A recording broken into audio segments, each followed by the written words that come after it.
if you save a certain way, you can take a year of travel every decade of life, 30s, 40s, 50s, 60s, and still retire on time.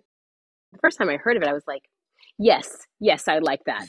So this idea of like these little pauses, throughout your career just sounded amazing. So we took a few years where we aggressively saved, and eventually got to the point where like, We can do we this. can do this.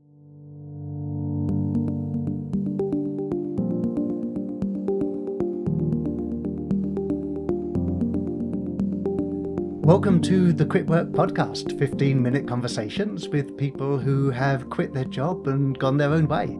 I'm Mark, and today I'm talking to Kat and Sam, who quit their jobs as a clinical pharmacist and a bike trail manager. Not because they didn't love their jobs, but because, well, why not? Now they're taking a mini retirement, traveling in Latin America and posting their beautiful photographs on Instagram at Kat and Sam Adventures, and that's Kat, K-A-T. Kat, Sam, welcome to the Quit Work podcast. Thank you for having us. Yes, thank you. We're excited to be here. So I really like talking to people who have loved their jobs, or at least some aspects of their jobs, but quit anyway. It's a good reminder that no matter how much you like your job, there's more to life than work. So let's start there. Kat, you worked in emergency medicine. So what did you love about your job? So I was working at a pretty decent sized community teaching hospital. I worked in the emergency department. I also cross-trained in critical care. So as you can imagine, high-paced environments. And during a pandemic, super, super high-paced, crazy environments. Yeah. And I love running around the ER and putting out fires is what you call it. So usually in my role, which is probably different than most pharmacists abroad, is we're very hands-on. We're at the bedside with the highest acuity patient cases. So I work in a team. It's fast-paced. Everyone has to be on their A game, and you save lives and solve problems. And it's exciting. So it's funny because Yeah. I thought I would miss that a little bit on the trip. And when people find out you're in healthcare, like everyone has some kind of little problem that happens and they just so Sam's been joking. I actually have a list of like these clinical consults I've gotten along the way. Yep. Work doesn't really define me, but I do love it so much, so it's hard. It's Yeah. hard when people are like, you just quit your job. Are you still finding it hard? Because I've had the same experience. So I used to work as a paramedic for 12 years, so I know what it's like, the ER environment. It's an amazing place to work when you hand over patients. And I quit last year, and I thought, like you, that I would miss it enormously because it's just such an amazing profession. But Yeah. I found it easier than I thought to transition on from that. So how have you found it? Have you found it still difficult? Yeah, actually, so it's funny. One of my good friends is like, oh, 2 weeks out, you're going to be so bored. And I am not bored at all. So what I've learned is like, there's just lots of things I love to do. So I've really Yeah. improved my Spanish. I'm definitely not fluent by any means, but I've really been working on my Spanish. I've read so much, especially I've always been a reader, but now that I have nothing else to read but what I want to read for pleasure, Big difference. it's very Yeah. interesting. Like I love to read I'm still reading medical journals actually, and I'm still peer reviewing and publishing and stuff. But like it's very interesting how like I've had this list of books to get through, and like now I'm like sending friends messages like, "Hey, what are you reading? What are you reading? I need to get more books." Yeah. And then interestingly on this trip, like I've gained some other skills. Like we've done some volunteer work on farms, and I've worked really closely. I've always loved and worked with horses, but I've actually got to really hone my skills doing some training with horses and just things you just don't have time when you're working a 40-hour or Yeah. 50-hour week or whatever. So yeah, so I don't want to, I do miss it. Actually, the hardest thing I would say is when things got really crazy again. Like, so, I left after one wave of COVID. Yeah. And I felt like my job was like really fully staffed, and I felt like my department was good as far as like my pharmacists in the ER. So I could like say my goodbyes and not feel like I was leaving like, what do they call it? A dumpster fire. Yeah. And then like the next wave hit and I felt really bad because, I'm talking to some of my friends and they're like, oh, it's really crazy. And then literally just this last week, Florida, which is where we're from, the Sarasota coast area, had a hurricane. Yeah. And I mean, some of the hospitals had to close. And so when you like Yeah. think of just being inundated with less hospitals to even manage the patients. Like I do, the little part of me is like feels bad. Like, oh wait, can I go help you? Like, can I be there? But I'm Yeah. so far away. Mhm. You got to let it go, Kat. It's somebody else's responsibility right now. It's true. It's Yeah, yeah. true. So, but minus that, I would say it wasn't hard. It wasn't as hard as I would think, minus these little snippets. So, Sam, you have a background as a plant ecologist. So, tell us about how that fit in with your job. Sure. So prior to moving to Sarasota, I was a plant ecologist in Miami for 13 years, working in the conservation of rare and endangered plant species. I ended up leaving to go back to grad school, and once upon finishing grad school, I got a job working for Sarasota County, basically managing trail systems. So in the U.S., there's a program where they take old railroad beds and they turn them into bike trails and multi-use trails. And so my background as a plant biologist, I was actually hired to help restore some of the habitat along this long linear park. So I really, really enjoyed that because before I was doing research with rare and endangered plants, and now I'm kind of working with habitat, so kind of restoring more of the ecosystem as a whole. And you can imagine a 100-year-old railroad is probably pretty disturbed, and so being able to Yeah. restore natural ecosystems back to even that type of disturbance level was really rewarding for me. And so part of this trip was really cool because we've traveled different countries and different places, and as far as like someone who has a background in plant ecology, I've been able to see, plants that I've never seen before and habitats Yeah. I've never seen before. So that has been really been cool, and I've been documenting that on both. I have a Facebook page and an Instagram page, Nature with Eco Guy, where I've been documenting. So it's kind of like as I'm learning, I'm also basically Yeah. sharing this information with people, and it's been really, really cool. I've gotten some very good feedback from that because before what I was doing, the Facebook Eco Guy page was basically Florida based. And then Yeah. now it's kind of like I've expanded that, and most of these places, like I said, I don't know about, so I'm learning too, and I'm sharing that knowledge as we go along. So that's been really cool. Yeah, there's some amazing photos I've seen of Yeah, yours. I've never been to that part of the world, and sure, it's just amazing to see how different the very different. ecology is down there.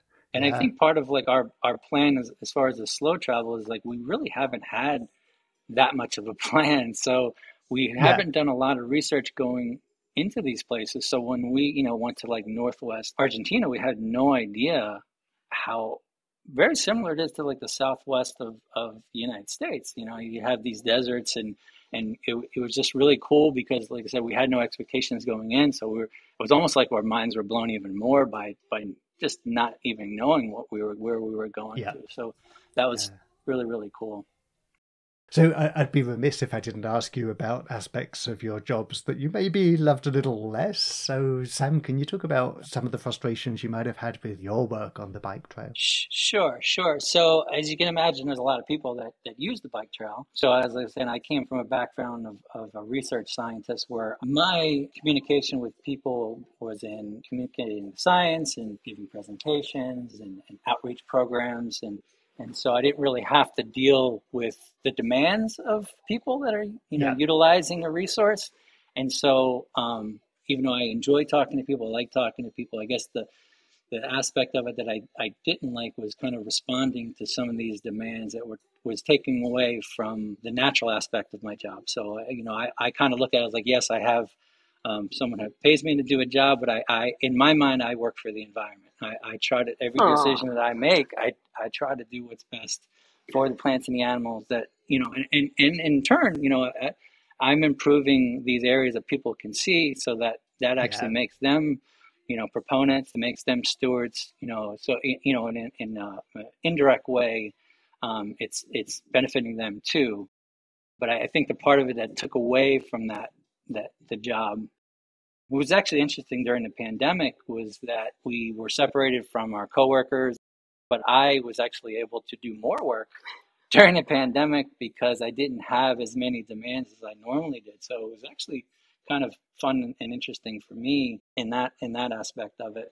I always joke because at that time period in the natural area he was working, the only other like, I mean, it's obviously lots of living beings, but like the only large thing that was there was a gator. And so we would call it his coworker. I'm like, what's your coworker up to today? This alligator. An 8-foot mom alligator. I called Little Mama. She was Wow. she was my coworker every day. Yeah. Wow. Talk about dangerous co-workers. Not much water cooler talk with her. No, I minded my business. She minded hers. We were okay together. So, Kat, I know you had your frustrations too, in your case, with shift work and scheduling. So tell us about that. Yeah, it's really funny because I like to try on different things in my career. So prior to going back into practice, I was a faculty member. And that was interesting as a young faculty member. I really loved it. But then as I was like, I just want to work set hours and work shift work. And so then I ended up working this great position. Like I said, I loved it. But two things I'll really say went into the frustrations. And I would say that like my management tried their best to fix these things, but it's just not possible. Like to never know when you're going to work. I mean, it wasn't like I had this set schedule. And towards the end, I worked 7 10-hour shifts a pay period. So that's only 7 10-hour shifts, 70 hours in 2 weeks. And so it seems like not that much because I had reduced my pay and my hours. But still to not know, do I work at 7 in the morning that day? Can I make a dentist appointment? Or do I work 6 days in a row and have several off? Or do I work every other day? I mean, it kind of made me a little nutty. And I am a bit of an organized planner kind of person. So that was one major thing I realized. I really like the idea of being in control of my schedule. Yeah. And then the second thing, which I didn't know till I think I stepped away from the job, most people don't see me as an introvert, but I am. I'm just a social, extroverted person, but I do recharge best with my me time. When you have a job like a crazy, busy, chaotic ER and big teams, there's not a lot of time for introversion, which is great. I mean, I loved what I did, but I spent all of my extroversion in that shift. And so I realized, the other things like, oh gosh, we should go to dinner with friends. But I'm so okay with just staying home by myself. Yeah. So it was little things like that. I was like, do I spend too much of my resource as an extrovert time like in this job? So it's been something I've been thinking about a lot this trip. Yeah, it's funny when you stop working, suddenly you have so much more time and energy for people in your life outside of work. And you're more interested in doing those social things. Unfortunately, everybody else is still working, so it still makes it difficult to meet up with people. But yeah. So one day you both quit your jobs. What happened? Yeah, I mean, I think Sam always knew I wanted to travel for a long period of time. Like he's known that for a long time about me. We've been together for 14 years. I think the minute I met her, she's been talking about she's actually been talking about retirement. Wow, thinking ahead. This is good. I was still like in it. school. I met her in her mid-20s, and she was already talking about retirement. I'm like, because like I said, I really like what I do. And I was like, well, I don't think I'm ever going to retire. So she's been talking about this long-term travel for a very long time. Yeah. So I mean, it was just a really simple thing. We had looked into this philosophy of mini retirement, which most people aren't that familiar with. And it's this idea that if you save a certain way, accordingly, you can take a year of travel every decade of life, 30s, 40s, 50s, 60s, and still retire on time. Yeah. And so it's a bit of a financial philosophy, but this, I mean, the first time I heard of it, I was like, yes, I like that.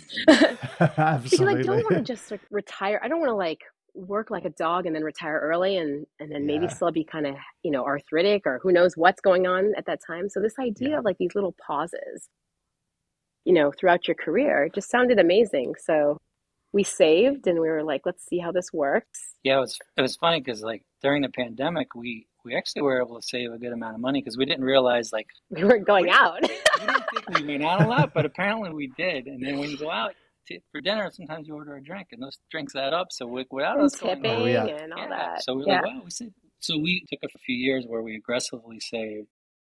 We didn't live outside our means, and eventually got to the point where like, we can do this. We can do this. Well, okay. So really, the kicker, though, I'll say, in Florida at that time, the cost of living just went up because everyone wanted to flock to Florida. It was two kickers. That was kind of the main kicker. Yeah. And so our rent went up, was about to go up really high, and I was like, we could live in Peru for like 3 months off this. And I Yeah. was like, let's live in Peru for 3 months off this. Yep. Yeah, and I paid off my student loans at that time. That was a huge Oh, financial fantastic.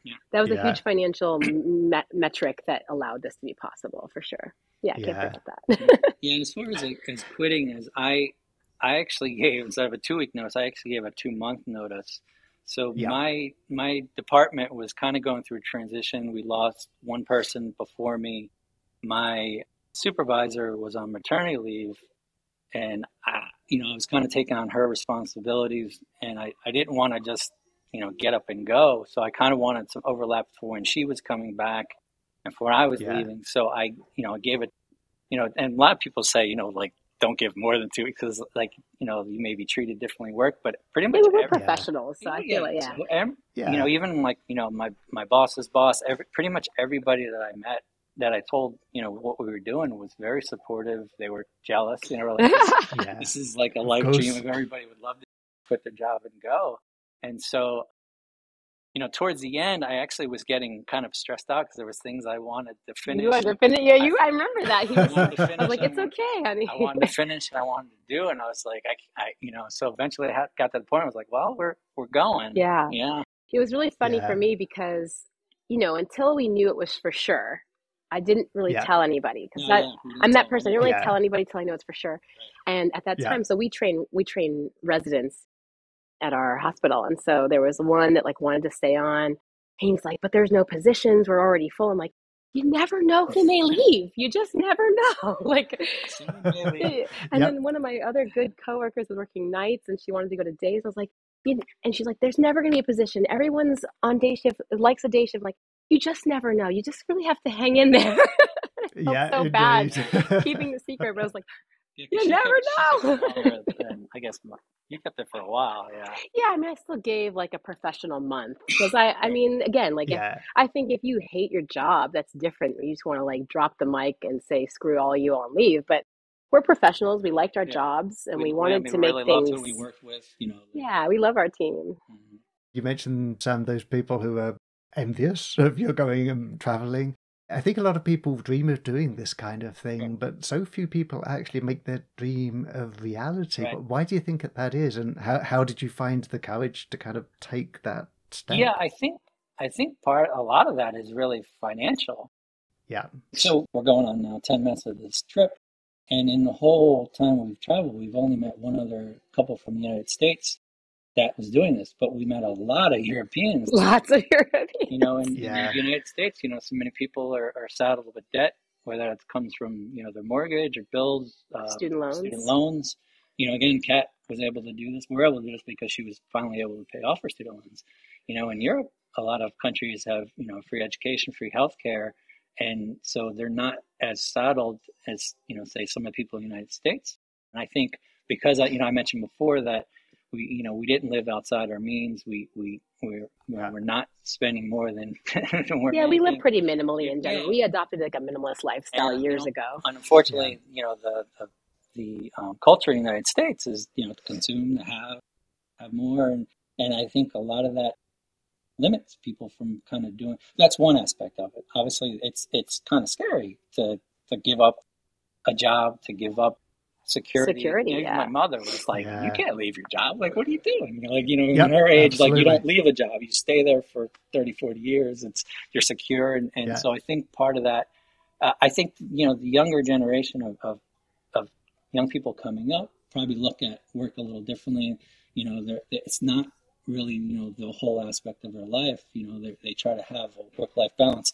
It seems to me like as the younger generations coming more than mine or the older generation. So I think part of that is being scared to take the leap because it's not a secure leap.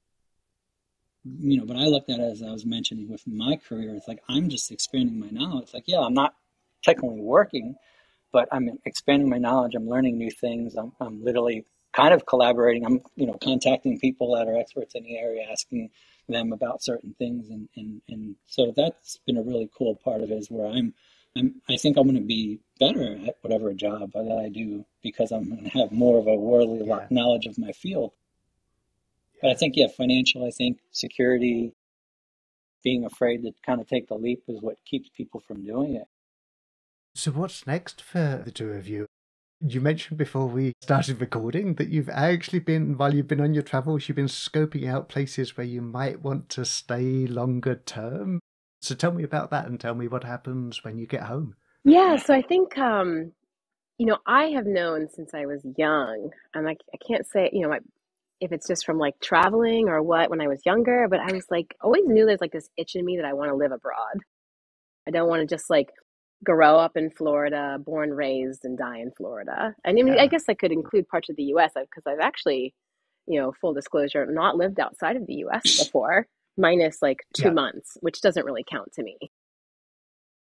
So I told Sam, I was like, I think this is a good time to explore that. Like, cost of living is so high in Florida. I know he's not, which this is going to be a difficult thing. I am like so over the weather in Florida. You can see here I'm with a scarf, and it's a little chilly in Chile. I love hot weather. He does. So I told him, I was like, let's just find somewhere in the middle that's like, like maybe Medellin, Colombia, or like eternal spring weather there, or somewhere where there's at least 2 seasons. I don't mind the heat, but I just need a break from it. Like mosquitoes and humidity, I'm over it. So on this trip, we kind of put some dots on the map of places we would consider. And it's really been interesting because we've tried to fill in those gaps with just slow travel, whatever comes our way. And so we don't have a plan just yet. I mean, it's interesting because I thought like I was going to love Uruguay, and I did, but I don't know if I could see myself living there. It's so far. And then I did like Medellin a lot, but didn't exactly meet all our tickers on our list. And Cuenca, Ecuador is probably the one place we've agreed. Yeah, Cuenca, Ecuador. Yeah, we really loved a lot. Wow. Very pretty city. And we went there accidentally. Like we didn't plan to go there. No, that wasn't on my list. That was not on the list. We loved being able to go to like, the fruit and vegetable market every day. And it's like a colonial city with a lot of modernity as well. And so it was just really cool. So the last place on the list, though, that we haven't been to yet that I really, really want to check out is Spain, maybe Spain and Portugal. So that's our next, next spot. So we'll see. Yeah, we're looking into what's feasible too, because, I want to consider the idea of remote work. Obviously, as a clinical pharmacist in the role I had before, that's not likely. Yeah. But there's all these other roles as pharmacists that you can do that I've been exploring, and medical science liaison positions, online faculty, and anyway, so I'm hoping to find some remote work, and then hopefully that Sam will find something that he's super engaged and loves too. So there's a lot of question marks. A lot of questions. Well, that's very exciting. It's one of the most exciting parts of that process is having so many possibilities ahead of you and being able to explore them. Yeah. This has been a fantastic conversation. I'm really grateful that you managed to find an internet connection to talk to me here. It's been a lot of fun. Listeners, if you'd like to connect with Kat and Sam, you can find them on Instagram. So their travel photos are at Kat and Sam Adventures. And again, that's Kat with a K. And you can also follow Kat's yoga inspiration at Kat_Kayamani. Kayamane. Close. That's good. Kayamane. Thank you, Kat. So that's Kat_Kayamane. And Sam's ecology photos are at Nature with Eco Guy. Kat, Sam, thanks so much for joining me on the Quit Work podcast. Yes, no, thank you. Oh, thank you for having us. It's been a pleasure. Thanks for listening to the Quit Work podcast. I love talking to people who have taken the bold step of quitting their job to start living their true life. Join me for a fresh conversation every week. Subscribe to the podcast or the YouTube channel at quitworkproject.com. And if you have any comments on this episode, or if you'd like to tell your own quit work story, I'd love to hear from you. Contact me at quitworkproject.com or on Twitter or Instagram at quitworkproject. I hope you too find your way to quitting work and living your true life.